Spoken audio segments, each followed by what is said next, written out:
যে নবী সাল্লাল্লাহু আলাইহি ওয়াসাল্লাম বলেছেন মানুষ মারা যাওয়ার পরে ইজা ওজিয়াতিল জানাজাত, যখন জানাজা রাখা হয় রেডি করে মৃতদেহকে, জানাজা মানে লাশ যখন রাখা হয়, এখানে জানাজা ফাহাতাম আলা রিজাল আলা, তারপরে রেডি করা হয়েছে, গোসল টোসল দেওয়া হয়েছে, কাফন দেওয়া হয়েছে, কাঁধে করে এখন নিয়ে যাচ্ছে কবরস্থানের দিকে। ফাইন কানা সালেহাতান, এই যে মানুষের জানাজা বা মৃতদেহ সেটা দুইয়ের এক অবশ্যই, হয় ভালো মানুষ আর না হইলে খারাপ মানুষ।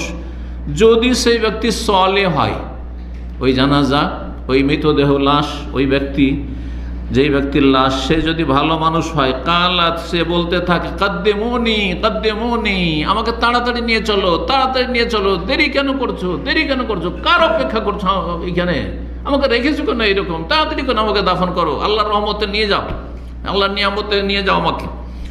ওয়াইন কানাত গায়রা সালেহা, আর যদি সে নেক না হয়, পাপিষ্ট হয়, কাফের হয়, মুশরিক হয়, বেদাতি হয়, বেনামাজি হয়, সুদখোর হয়, ঘুষখোর হয়, বেঈমান হয়, জালেম হয়, মানুষের টাকা পয়সা মেরে রেখেছে, আর তার মৃতদেহ নিয়ে যাওয়া হচ্ছে দাফন করার জন্য, বা যে যা কিছুই করে অমুসলিমরা সেসব করার জন্য তাদের, কালাতলে আহলিহা, তখন তার আত্মীয় স্বজন পরিবার পরিজনকে বলে, ইয়া ওয়াইলাহা, হায় সর্বনাশ, হায় দুর্ভোগ, আইনা ইয়াযহাবুনা বিহা, কেন নিয়ে যাচ্ছ, কোথায় নিয়ে যাচ্ছ আমাকে, কোথায় নিয়ে যাচ্ছ?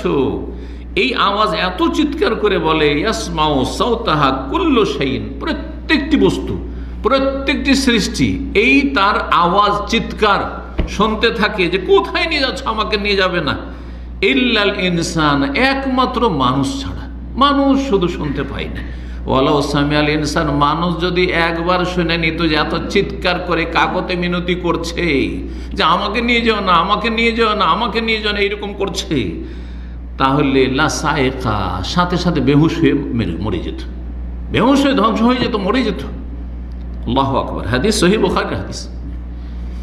4 নম্বর হাদিস, হাদিসটি লম্বা আছে, যাতে মৃত্যুর অবস্থা বিস্তারিত বর্ণনা করা হয়েছে, মরণকালে কি হয়ে থাকে, কিভাবে মালাকুল মওত তার সাথে ফেরেশতারা আসে, আর তারপরে ভালো মানুষের সাথে কি আচরণ করা হয়, খারাপ মানুষের সাথে কি আচরণ করা হয়। ইনশাআল্লাহ তাআলা এই হাদিসটি দিয়ে আমাদের আজকের আলোচনা শেষ করব। হাদিসটি বর্ণনা করেছেন একজন যুবক সাহাবী বারা ইবনে আযিব রাদিয়াল্লাহু তাআলা আনহু। তিনি বলছেন, খারাজনা মান নবী সাল্লাল্লাহু আলাইহি সাল্লাম, আমরা নবী সাল্লাল্লাহু আলাইহি সাল্লামের সাথে একবার বের হয়ে গেলাম, ফি জানাজাতে রাজুলি মিনাল আনসার, আনসারীদের একজনের জানাজায়। হাদিসটি মুসনাদ আহমদে রয়েছে, বিস্তারিত আরও কয়েকটি কিতাবে রয়েছে, আর সংক্ষেপে আবু দাউদ অন্যান্য হাদিসের কিতাবেও রয়েছে। তো বলছেন যে এক জানাজে গেলাম, আনসারীদের জানাজা, ফান্তাহাইনা ইলাল কবরে, আমরা কবরের কাছে পৌঁছে গেলাম, এমন সময় অলাম্মা ইউলহাদ, এখনও লাহাদ মানে বগলি কবর, মদিনায় বগলি কবর হতো, শক্ত মাটিতে বগলি কবর ভালো, বগলি কবর বুঝেন, হ্যাঁ, বাঁকা করে করা হয়, সাইড করে করা হয়, এটা শক্ত মাটিতে ভালো, এঁটেল মাটিতে ভালো, পাথরের মাটিতে ভালো। কিন্তু যদি দোআঁশ মাটি হয় অথবা বেলে মাটি হয়, তাহলে তখন সন্দুক কবর করাটা ভালো, না হলে ধসে যাবে বগলি কবর করলে। নবী সাল্লাল্লাহু আলাইহি ওয়াসাল্লামের কবর কোন কবর ছিল? হ্যাঁ, আল্লাহাদ, হ্যাঁ, লাহাদ কবর, বগলি কবর ছিল, কিন্তু জায়েজ দুটোই। বলছেন যে এখনো কবর খনন করা হয়নি, চলছে, কাজ চলছে। ফাজালাসা রাসূলুল্লাহ সাল্লাল্লাহু আলাইহি ওয়াসাল্লাম, রাসূলুল্লাহ সাল্লাল্লাহু আলাইহি ওয়াসাল্লাম গিয়ে বসে গেলেন কবরস্থানে, ওয়াজালাসনা হাওলা, আমরাও তার চারপাশে বসে গেলাম। ওয়াকান্না আলা রুউসিনা আত-তায়রু, এমনভাবে নীরব হয়ে বসে গেলাম, শান্ত হয়ে, যে আমাদের মাথার উপর যেন পাখি বসে আছে। মাথার উপর কখন পাখি বসবে?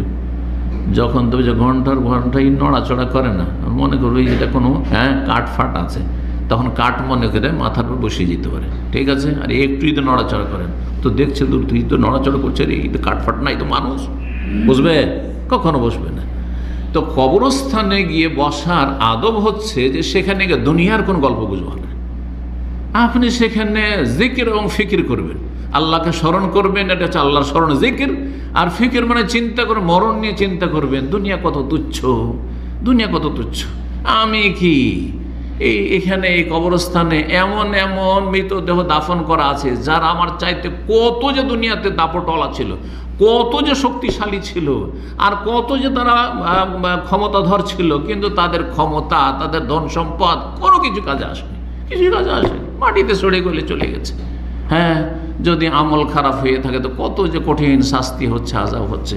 এইসব না হচ্ছে ফিকিরের ইবাদত অত্যন্ত গুরুত্বপূর্ণ ইবাদত, যেটা অনেকেই নীরব থাকা অবস্থায় সুযোগ পেয়েও করেন না। দুনিয়া নিয়ে ফিকির, পয়সার ফিকির, আর কেমন করে টাকা পয়সা ইনকাম বাড়াবো ফিকির, আর কেমন তারপরে ফিকির স্ত্রী নিয়ে ফিকির, বিদেশে এসেছেন প্রবাসে আছেন হয়তো পরিবার থেকে দূরে, ছেলে মেয়ে নিয়ে ফিকির, তাদের যেমন লেখাপড়া নিয়ে ফিকির, এইসব ফিকির লেখা আছে, চিন্তা লেখা আছে। কিন্তু আখেরাত নিয়ে চিন্তা, এই দুনিয়া যে তুচ্ছ, দুনিয়ার কোনো মূল্য নেই।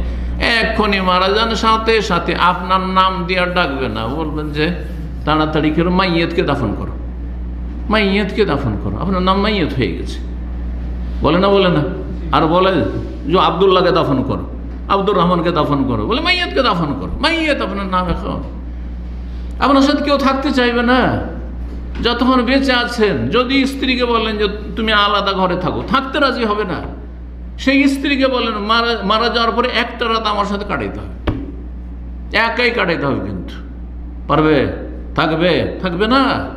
তাহলে আপনার এই দেহের কোনো মূল্য নেই, এই জীবনের কোনো মূল্য নেই। ভালো করে বুঝেন, মূল্য আছে আত্মার। আমরা দেহকে আহার দিচ্ছি দিনে 3 বার না 5 বার 7 বার, আজকাল কতবার যে খাচ্ছে, খেতে আছেন, কিন্তু আত্মাকে, রূহকে কিসের আহার দিচ্ছেন আপনি? আহার দিচ্ছেন, রুহের আহার হচ্ছে আল্লাহর ইবাদত বন্দেগী, আল্লাহর তৌহিদ, আল্লাহর একত্ব, আল্লাহর প্রতি ঈমান, ইয়াকিন, জিকির, আজকার, ফরজ ইবাদত বন্দেগী, আর তারপরে হারাম নাজায়েজ থেকে বাঁচিয়ে রাখা। না হলে আপনি অসুস্থ করে দেবেন আপনি আত্মাকে, আত্মা আপনার রোগী হয়ে যাবে। যত পাপ করবেন আপনি, পাপ হওয়ার সাথে সাথে রোগী হয়ে যায়, যত পাপ তত তার আত্মা রোগী।